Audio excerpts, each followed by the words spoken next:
Welcome to episode 7. Coming up, we've got a special tuition session from Masami Sakakibara. John will take you through a fantastic lesson on stream. We've got a great interview with Carell Lansky. But first, here's some fishing.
Welcome to Tenkara in Focus. This is episode 7. We've got just one more episode after this, so this is nearly the end of season 1. First up, we should thank everyone who's liked and shared and given us feedback on the last episode. But most of all, a big thanks to anyone that's bought our downloadable media. You are the guys that are keeping this programme alive. Yeah, massively. I mean, we couldn't do any of this without you, and it's just fantastic, the support and the way that it's sort of grown just in that fairly short period of time. So, again, as John says, huge thanks. You might have seen in some of the promo material, some of the little bits of messages on social media we've put out that this one's going to be featuring Masami Sakakibara, possibly the most famous elite Tenkara angler in Japan. He's certainly also known as Tenkara no Oni. Yes, If you've only just sort of joined the Tenkara community, it takes a while sometimes to realise that these two names are the same guy. Yeah, absolutely. This is a great one to introduce Oni Tenkara, if you like. I've got the T-shirt, as you can quite literally wearing the. I'm wearing mine underneath. We believe you. Without further ado, why don't we have a look at just what makes his kind of movement on stream and why he is so famous? Yeah, it's a lot easier to talk about Oni after you've seen him fish. So if we're watching fish, we can talk all about it. Yeah, check it out.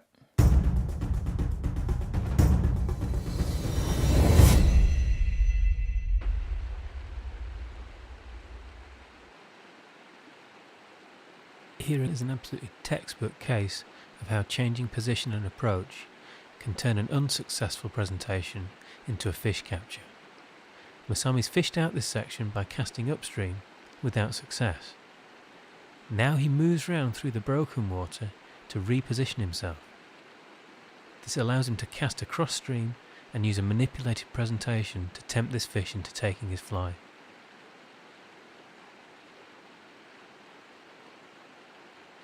And he uses some skillful juggling of his rod to untangle himself from the tree branches that are overhanging this section of the stream.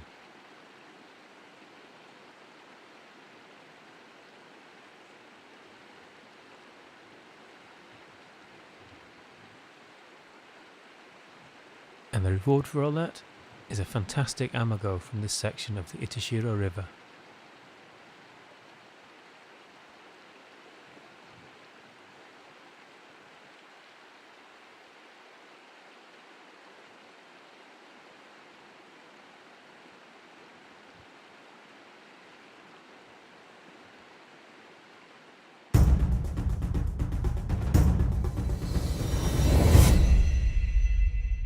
Fantastic little insight there into some of Masami's techniques. It pretty much speaks for itself. It's a great bit of viewing. It does in terms of the quality of it, but actually understanding, and this is what we found when we spent time with Masami, it does take a while to absorb the stuff and actually understand what you're seeing. Yeah. So the quality speaks for itself, but exactly how he's doing what he's doing, that bears quite a lot of analysis. So, I mean, things you can pick up from that one clip. In between changing position, he didn't change his flies, but he was able to have success by changing what offer he was making to the fish with that fly. Yeah, we saw him do that a lot. He's very focused. In the download, we talk about this a lot.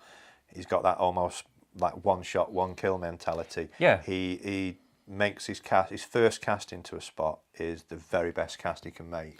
I'd go further than that. Every single cast that he makes is delivered with intent. The intent is to catch a fish on every single almost cast. as if his life depended on that next cast. It's so focused. There are no... There's no wasted cast. I'll just chuck one over there. In the download content, we even see where, when he's not casting, he'll lay the line behind him, and we talk about this in the download. It's about when to cast as much as it is about where to cast, isn't it? And I think that's a huge thing that you can pick up. But the thing was, if it's not working from a particular position, he doesn't always write off the water in front of him as being fishless. Yeah, he's got a very good understanding of why a fish may not have taken, and what it may need to get a reaction from a fish that could be there. So in that sequence, we saw him change position so he could feed it to a fish in a different style. Yeah, whether that's controlling the pace of it a little bit more, because you can't do that when you cast upstream. Your minimum pace is driven by the current when you cast upstream. Yeah. Going round to a downstream presentation, it allows you to modulate that a little bit, and that's a classic Tenkara technique, and it's one that he's absolutely mastered for sure. Yeah. Just picking up on the when to cast, he's very quick and absolutely on top of responding to changes in conditions. Yeah. So what might be absolutely spot on in one moment, conditions could change just like a flick of a switch. So it might be that the current isn't working in the same way, or more likely as well, this happens all the time, of course, the wind direction will shift around a little bit. Yeah. And that's I'm going to feed that to you right now, because I know that the lesson that you sort of put together for this episode is centering on that. Yeah, this is something, we were out filming, and it was a lovely day on a lovely piece of river. Nice pocketed water, quite fast flowing places, and every now and again the wind changed direction and you had a howling downstream wind. And this is one of the things that a lot of people find, they see it as a sort of failing or a con in Tenkara. If you're weighing up the pros and cons, it's lovely and delicate as a pro. A con, it's no good in the wind. Well, my favourite is like people are like, oh, I fish up in Scotland and it's way too windy. Yeah, the altitude we fish at, it's way too windy. And not just in Scotland, but that's a typical example. Yeah. But the thing is, this is developed in the mountains of Japan that are probably 3 times the altitude. If you pick the highest peak in Scotland, Japan's got rivers at triple the altitude, and they get horrendous wind at times. So, a bit like you. I could edit that out, but we're going to leave it in. The thing is you will be faced with wind, and you could say to yourself, Tenkara is no good in the wind, and you can completely cut that part of your Tenkara out of your life, and you will never know just what success is possible. For me, I actually relish it. I welcome it to use it as a tool. Well, we've seen guys in Japan, the wind changes, and they are like a kid running after an ice cream van. They will almost literally run around the river, away from the river, and change position to come back in and catch that wind, to use it as a presentation technique. And I was faced with this scenario, horrible howling downstream wind. Let's show people right now. We can talk about it all day long, but let's get on stream right now. Have a look at John absolutely nailing it in this little lesson.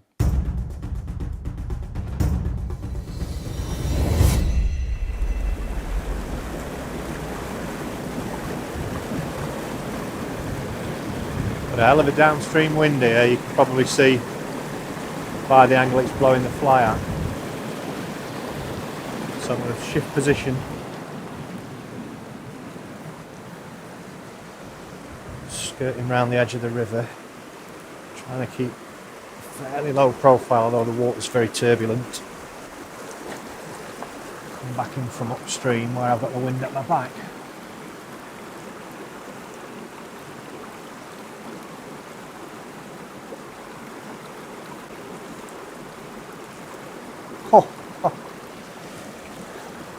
That was pretty spectacular.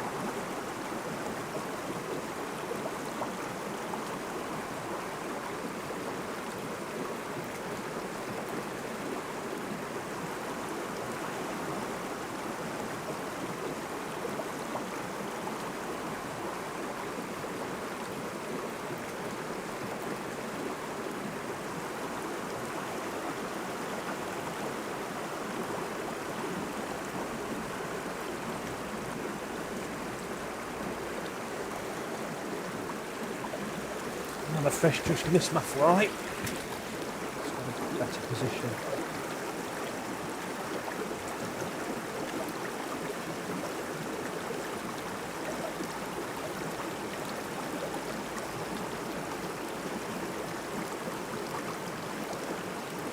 Yes.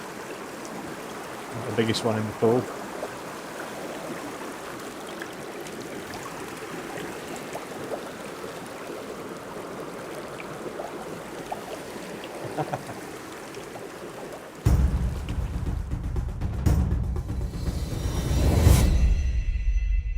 Fantastic session there, John.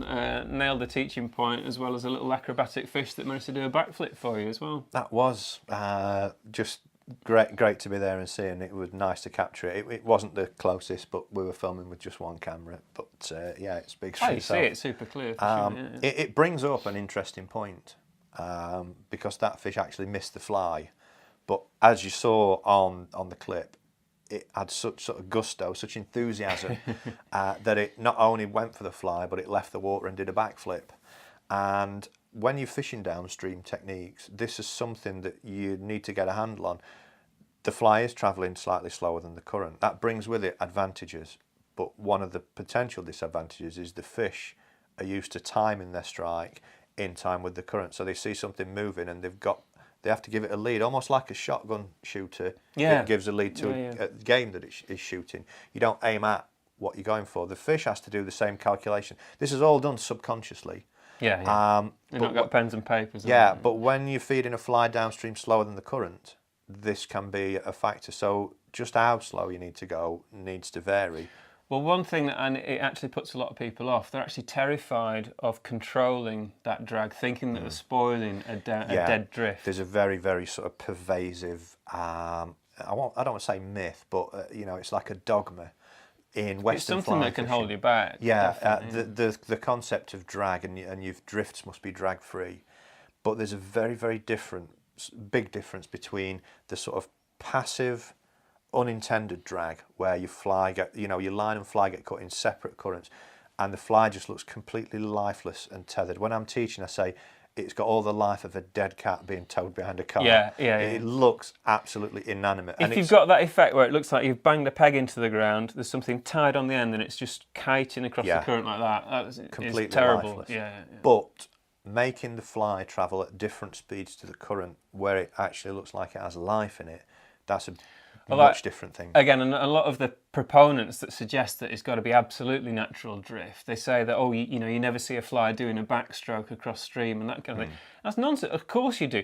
They might not be strong enough swimmers to go directly against the flow, but they'll be trying and maybe losing that battle. Yeah. But so they still do move in the current. The classic sort of downstream manipulation from the Japanese, you see, is that sort of pulse where it goes downstream then pulls back a little bit, and it is almost like an insect fighting and losing battle. That's exactly it. The other thing, so in my brain, when I'm sort of thinking about modulating that pace of the fly, it's a fantastic technique because it brings into play and makes it valuable to actually put your fly into currents that are too fast to fish a dead drift. Yeah. So if you cast upstream into it, it's not going to be productive because the fish don't have the ability to catch it. So in my mind, I have two parts of that equation. There's the actual, just the fundamental ability of the fish to catch the fly. So at a certain speed, it's just too fast for it to even really catch it realistically. Yeah. The second part is the fish almost feeling, and again, I'm not suggesting they feel this, but they have to have that kind of confidence that they've made that calculation that they feel that they can actually catch it. Yeah. So there's a fundamental ability on one side, and that's one set of conditions. And then it's giving the fish, that sort of, oh, go on then. I think I can go for that. I think I can get it. Whereas if it's fractionally faster than that, they might physically be able to catch it, but they might not be inclined to because it's not worth the calories if they miss. Yeah. If it's a risky prospect for them. Yeah. So that controlled downstream presentation, starting to unlock that is just it lifts your game so much. We've done some underwater filming while in Japan of these furious currents, and when you see footage, we could probably put a little bit up on screen now, when you see the sort of turbulence subsurface and a fly coming towards the camera, you barely see the fly on camera, And when you think that a fish, and they've got limited focus in their sight compared to ours, they see things quite soft at many distances. When you think that these flies, these Kibari, are coming downstream at the speed of a fast current, it's passed in a click of your fingers. It's a split second. If you can make that fly sort of ease past at a slower rate, it's not always a case of a fish watching it travelling slower and thinking, oh, that's slower than the current, that's not natural. The instant the fish sees the fly, it sees food and there's a feeding response. So from the split second the fly appears in its field of vision, it's moving towards it and hitting it. It's not thinking about speed. So what you're doing is you're increasing the likelihood of an incidence where a fish sees the fly in fast water. So that can be a really, really powerful tool. And as we saw in the clip, I moved around. Because the wind was then at my back, I was able to do whatever I want. I wasn't kind of limited by wind blowing me off course. I was able to feed the fly down at different speeds. The first fish missed, so just modified my approach slightly. Missed another fish. Third time lucky. It was the smallest fish in the pool, but it kind of proved a point. Yeah. And you can sort of use that sort of first couple of pulls to get your timings right. Sometimes it can be a case of a pulse and then allowing it to drift. So you're hoping that the takes are on the drift, so they are at the speed of the current, but then you sort of pulse it, and it can. A lot of people know this as pause and drift, and it's a very, very good technique when you're downstreaming. The pause just allows the fly to kind of stay there a bit, and as you allow the drift to start, it could come into the fish's field of vision and you get the take. So it is a really great technique. Absolutely. And one last thing from me that I think to bring that all home is that you mentioned, using the wind, putting the wind at your back. I just want to tackle that myth that you can't cast into a wind with a Tenkara line. It's very, very, it's good. Dense fluorocarbon level line is fantastic for casting into wind. It's what happens after the cast has landed that's the important thing. Yeah. If you're trying to hold line off the water and you're into a headwind, it'll drag, just as you said before, it'll drag your fly off line. Yeah. It's not the casting thing that you're really using, it's what it does to your line and your drift control afterwards. Yeah. And drift control is everything in downstream presentations. It is. It just gets my goat so many times when you hear the wind thing. There's a great friend of ours, Chris Hendricks, based in Norway, who's a Tenkara guide out there. And he actually came to visit us in the UK. Not a million miles from that section where your little lesson was, actually. Yeah, we had a great session with Chris on that water. And Chris came to us to sort of pick our brains. We'd been to Japan several times, and he wanted us to kind of come and have a bit of a session with us just to sort of see what we learned. And I think he said one of the big take-homes for him was the way that you position yourself to use the wind rather than fighting it. The interesting thing he said was the difference between reading that and really viscerally understanding it at a gut level and actually seeing it in action, then using it and having that kind of one-to-one sort of time that was, you actually get the feel for it. You can understand it intellectually, but getting the feel for it is super important. I've had the same experience with guiding clients where, they've learned all the theory, but actually being on stream and trying it, it is a different experience. So I suppose the take home from that is get out on stream when it's windy and give it a try. If the wind's blowing upstream, then fish upstream. If the wind's blowing downstream, then move around and fish downstream. If it's blowing across the stream, then fish across. Work with it and don't be worried about which way the river's flowing. It's more important to blend with those conditions. Use the currents in the water, use the currents in the air. Up next, we've got an interview with Carell Lansky. Now, this guy's originally from Switzerland, but he was living and working in Colorado, kind of around the birth of Tenkara in 2009, 2010. So he was sort of... Well, at least outside of Japan, I think. Well, exactly, yeah. In 2009, when Daniel Gallardo invented Tenkara. I'm guessing we're cutting that. we probably can't use that bit. Yeah. If you're watching this on the outtakes, Daniel, I apologise, but some people think it's true. You might as well just say fuck. Yeah. That was all right. I think we were going all right. Yeah. Okay.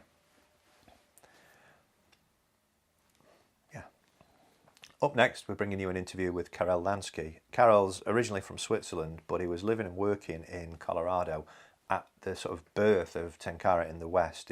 Colorado was a real sort of hotbed for Tenkara in America, wasn't it? I think the way I describe it is that he was part of that first wave of early adopters and innovators as it was coming out of Japan and becoming the sort of the He was one of the early websites, wasn't he? Tenkara on the Fly. Is it tenkaraonthefly.net? I think it might be, but I'm sure we can put a little bit of info around. Put your link up there, Carol. So let's see some more traffic to your site. Really nice guy, really softly spoken, but got that same philosophy that we see with almost everyone. People talk about the 10 colours of Tenkara and getting 10 different answers if you ask 10 people. Mm-hmm. But we found there's a common theme running through everything. That there isn't 10 kind of frames of mind. It's a very similar sort of mindset. And Carol's got that same kind of vibe, hasn't he? Real sort of passion for it and for enjoying yourself while doing it. I think that's the key word. We can talk as much as we like about techniques, but the end, that isn't an end in itself. The whole aim for improving your technique is for enjoying your experience more on stream and connecting with that more. Yeah. And I think, put together a fantastic piece with Carell is just kind of really conveys that passion and that enjoyment. Yeah. So why don't you have a look at Carell's interview now, and we'll catch you on the other side.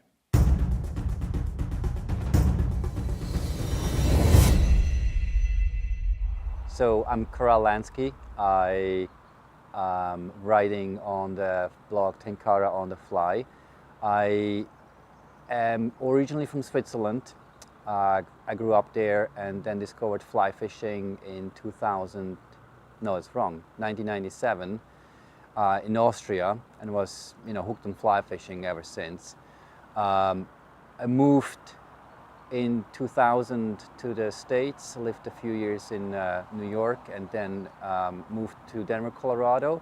And in Denver, in the year 2010, I discovered Tenkara via a Facebook ad of Tenkara USA. I was intrigued by the video footage I saw. It looked very simple, looked fun, looked cheap. So I just bought a rod and gave it a go, and I was hooked ever since, really. Originally, I started out with a 12-foot rod. It was a 6/4 action, furled nylon line, which was great. But I quickly realized that the tapered furled lines, they curl up a lot when you have a snag. And then I talked to a lot of my friends in the Tenkara community, and a lot of them switched from tapered furled or braided lines to level lines. And so this is what I'm using now almost exclusively. Here and there I venture into new products and try them out, but most of the time I fish a level fluorocarbon line. I go back and forth between a 2.5 and a number 3. As far as rods go, I really just try to adjust the rod to the stream I'm fishing. I like to do some research in advance of where I'm going and how is the stream, how big is it, how wide is it, are there trees, is it just the surrounds, just get a perfect picture of what to expect, and then I sort of choose what rod I pick. But most of the time I fish with a rod that's around 12 to 13 feet long.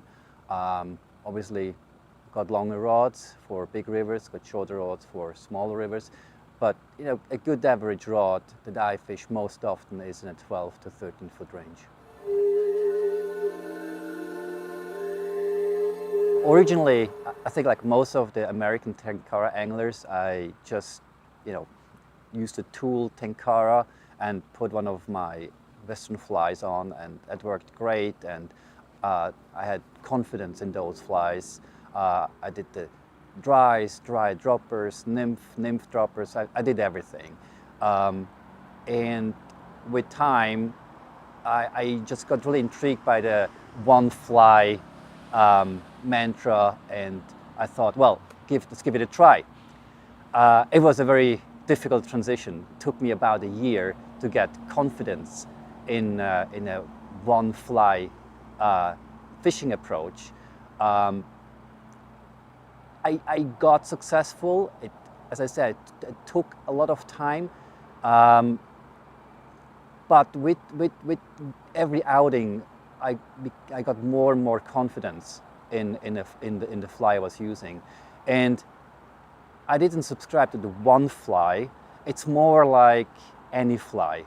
I have so many Tenkara flies, Kibaris, Sakakibara, stiff-hackle Kibaris, black, tan, white, green, red, multiple colors. I love to tie flies, so I have a lot of flies. And I got to the point where I didn't fish one fly, I fished any fly. And any fly I had on, I knew it would catch fish. And I just changed flies when I got sort of tired of using the same fly over and over again and catch fish, and just being curious, okay, let's switch it up, tie a different fly on, and see if I continue catching fish. Now moving to the UK, I had to adjust my approach a little bit. It was a difficult transition just to wrap my head around the different type of Tenkara here in the UK versus in Colorado, where we have fast-flowing mountain creeks. They don't have many nutrients. Trout are very aggressive, and that's where really the one fly or any fly approach shines most. So here I had to a little bit adjust, but then again, you can do it. You can have the approach of using one fly, and it starts in your head. Just trust and have confidence in your fly, and do the presentation right, and it'll work.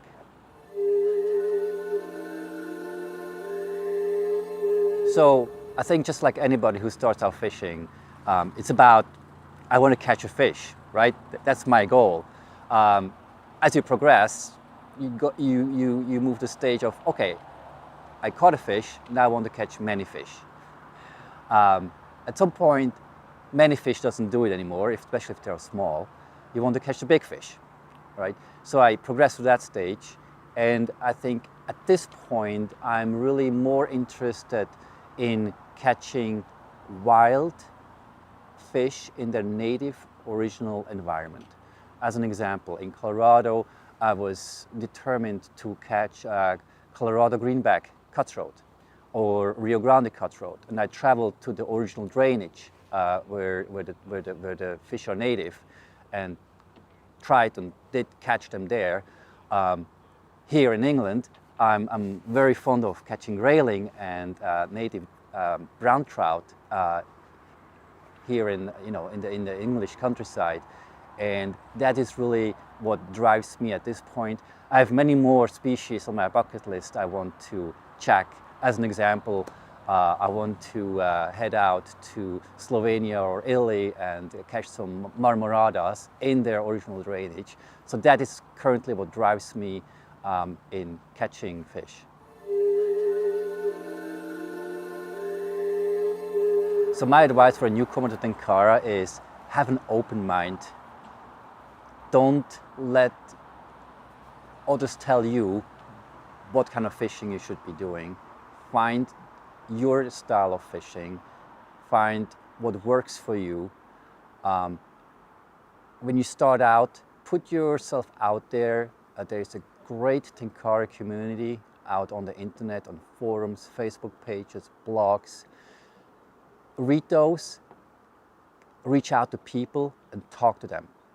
As I said, the people in Tenkara, it's a very close-knit group of people. Everybody is helping everyone. And if you reach out and if you ask questions, you will get answers back. And everybody is really super helpful and super willing to give advice to newbies or newcomers. If I would give a new Tenkara angler the one advice, as I said before, keep an open mind, find what works for you, and just have fun. it's fishing. It's not fly fishing, it's not Tenkara fishing, it's fishing. Fishing is fun. Find your inner child and enjoy yourself. It's great being outdoors. It gives you so much back in a world that is so stressful to a lot of us. Enjoy it, soak it in, and just have fun. That's really that's it. Having fun and enjoying it.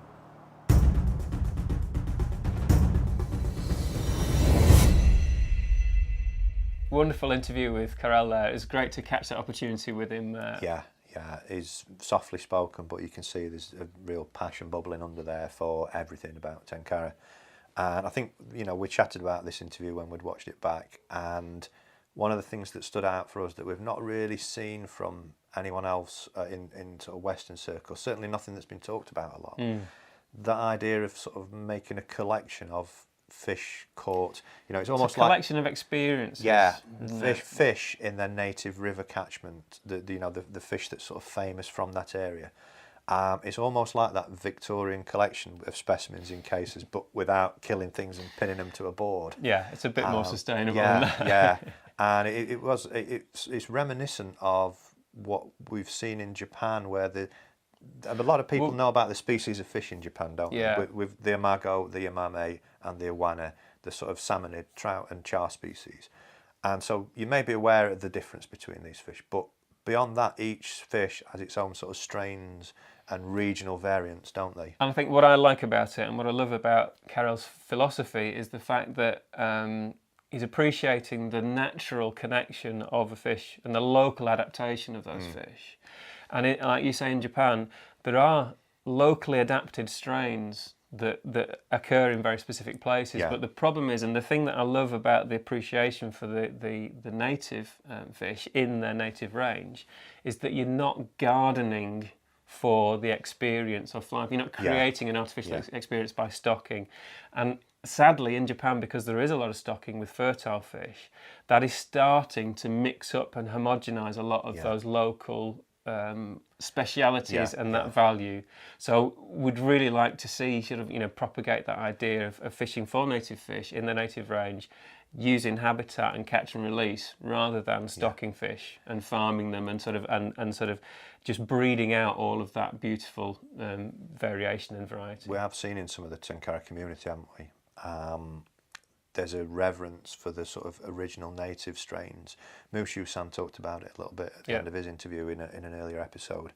And, Kura-san sent us a wonderful photograph of a gogi. A strain of Iwana. Yeah, which is, they are quite recognisable when you see one. There's a blog post about that, which we could probably link to. If you're watching this on our blog, I'm sure Paul can put us a link in there somewhere. We'll link to that for sure. So, it is a wonderful mindset to get into. Not only, don't think about yourself, how many fish you want to catch. Think about the natural environment and kind of, sustaining that original population. The way I think about it is that you've got your local specialty shops and you've got your globalized chains and things, and okay, there's a place for everything, but don't lose that local speciality. So earlier on in this episode, we looked at Masami Sakakibara and a little bit of on-stream tuition with him. But this month, we've put together a really special download of both video and PDF. It is fantastic. I think the thing is, there are lots and lots of clips of Masami online, but nobody's ever really been able to put him and his technique under the microscope in the way that we had the opportunity to in 2015. Yeah. We spent some time with him in 2014, but then we actually invested in 9 days of his time professionally in 2015 and got every little aspect of it. So what that means is that for the first time, you'll be able to look at and then use the kind of the information and the secrets that make him so good on stream. So it's something you can pick up right away and start applying the next time you go on the stream yourself. You've got the analysis, put together by professional filmmakers and analysed by us as professional guides, able to ask Masami to show us techniques, to explain techniques, so that we're able to present it in a video format and then break that down with an accompanying PDF. So you get you know, the equivalent of spending years with Masami. Well, that's the thing, because Masami is old school style teaching. It relies on spending long periods of time with him to absorb it through like repetition. doing an apprenticeship. Yeah, it's like that. But obviously that is very difficult for you to pick up and use in that sense. So we've managed to boil it down so that it is actually usable and directly relevant to you, as I say, right out of the box. It also makes a great learning tool if you are planning on visiting any of the Oni schools. There's one this year in Utah. Yes. If you contact the Tenkara guys, John Vitelli, he runs that show, and he does a fantastic job. We'll put a link up on screen, in fact, so you can find that now. And that is invaluable, getting that one-to-one in-person time. If you can make it, fantastic. Obviously, lots of people don't necessarily have that opportunity, so this download is for you if you can't get there. Yeah. But if you are going, you'll probably get 3 or 4 or 5 times the amount out of your experience if you go pre-armed with the microscopic breakdown of the technique and the knowledge that we put in this special download package for you. As usual with our download content, Paul's put together a fantastic PDF that accompanies the video, and it picks out all the key moments from the video and expands on them in fantastic detail. Do you want to tell us a few of the sort of points that you've picked up in this particular video? Yeah, I mean, you can't go into, there's a limit to the detail you can go into on the video itself. So here we drill down into things like how to develop a really efficient, laser accurate casting stroke, and also a real close-up analysis of some of these biomechanical principles with weird names like Seichu-sen and Wakishimite. So these ideas of the centre line, and how that gives you an advantage, and the closed armpit sort of stance that he uses as well. I know you've picked up on his wrist position as well. It's a very characteristic thing that you'll see in Oni and Oni's pupils, the way they turn the wrist when they cast. Absolutely, and then as well there's a masterclass on how to blend with the structure and the environment around the stream while remaining stable and still retaining that biomechanical advantage when you're either playing fish or casting as well. Another thing I really liked in the PDF, you talk about Masami becoming a current detective and studying current beyond just this sort of upstream and downstream, you know, in much more detail. Yeah, and he's using tricks like crumbling leaves and putting them in the water so you can actually plot those complex currents and then you can understand how to take advantage of them by presenting your fly in the best way. Yeah, there's some great imagery in there where you basically learn that upstream is not always where you think it is. Yeah, lovely little underwater shots of the fish orientating themselves to the currents and how you best can use that. And then also taking Masami's standard blueprint of his sequence of presentations that help avoid spooking fish, but being able to jazz that up and actually just improvise and respond to the currents and the conditions that you find on stream as well. And there's a specific tactic for that, and that's exactly what we lay out in the PDF. So yeah, we really urge you to go ahead and check it out, not least because you'll actually find out how Masami really got his nickname, which is quite an interesting story of itself. If you've been following along with the series so far, you'll know that each month, in addition to the programme, we've brought you premium download content in the form of PDFs and videos. And each month that the video and PDF have been live with the show, that month of the show, we've offered a discount. That's a great way for us to say thanks to you guys that support the show, because we really can't do this without you. But it also has another key benefit for us in that money that we bring in from the downloads in that month allows us to set the budget for the following month's show, which is quite important. It is. I mean, having a deadline is vital actually in that sense. So what we can do, we're actually going to offer at least 12% on the separates. So if you buy a PDF on its own or you buy the video on its own, you'll get at least 12% off. Most go for the bundle though, don't they? Yeah, well that's the thing, because we're actually going to reward that behaviour a bit by doubling down on the discount and give you more than 18% off the bundle price. So how much is that? Well, okay, so we've got two sort of currencies we'll sell in. We'll sell in US dollars and we'll sell in GB pounds. The US dollar price, full price, would ordinarily be $32, but we're going to knock $6 off during the promotion for that, and that's more than 18% saving, as I say. For the UK, the normal price would be £25. We're going to knock a £5 off that, so you just pay £20 whilst this offer is live. And unfortunately, guys, it does go away after the 10th of June 2017. So make sure you get in before that. And if you're watching outside of that time period, I'm sorry, but you've missed out. It's still a great download, though. Yeah. I mean, you know, having said that, you know, the deadline is important, but for the sales that come beyond that, they're vital as well. It's just that we don't know what they're going to be. So that's the thing. Just before we leave that though, you don't actually risk a penny when you make a purchase on these products, because we put our 100% money back guarantee behind everything that we put out. So it is, you even get to keep the download afterwards. So we're so confident that you're going to like it. We're sort of willing. Some might say crazy. Well, yeah, that's it. We're kind of willing to risk being ripped off to get the content out to you, because we think you'll love it. So yeah, go ahead, click through now and get your download content. Yeah, well, that's pretty much it. The end of episode 7 of season 1. There's only one more episode beyond this. Racing away, isn't it? Yeah, We're getting right into that very last episode of the first season. In the next episode, we will be bringing you a little look at the plans we've got for the new season coming later in the year, season 2, autumn for those in the UK or fall for you guys in the USA. We've got a lot of big plans. We'll tell you more about that in the next episode. But for now, from us, big thanks to everyone again, and join us next time on Tenkara in Focus. Cheers. See you then.